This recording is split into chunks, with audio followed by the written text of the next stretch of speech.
Hi and welcome back to SR Everyday English vocabulary word number 179. Word of the day defy. Meaning to refuse to obey a person, decision, law, situation, etc.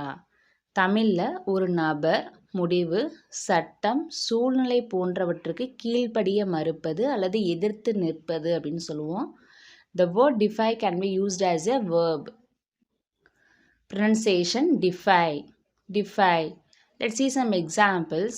First one, ஒரு சில தொழிலாளர்கள் பேருந்து வேலை நிறுத்தத்தை மீறி பணியில் ஈடுபட்டு உள்ளனர். A few workers have defied the bus strike and gone into work. Second one, அவரது குழந்தை பருவத்தில் அவர் பெரியவர்களின் வார்த்தைகளை மீற மாட்டார். ஆனால் அவரது குழந்தைகள் அப்படி இல்லை. In his childhood days, he wouldn't defy elders' words, but his children are not like that. One more time, I repeat the vocabulary word defy. கீழ்ப்படிய மறுப்பது அல்லது எதிர்த்து நிற்பது. Thanks for watching.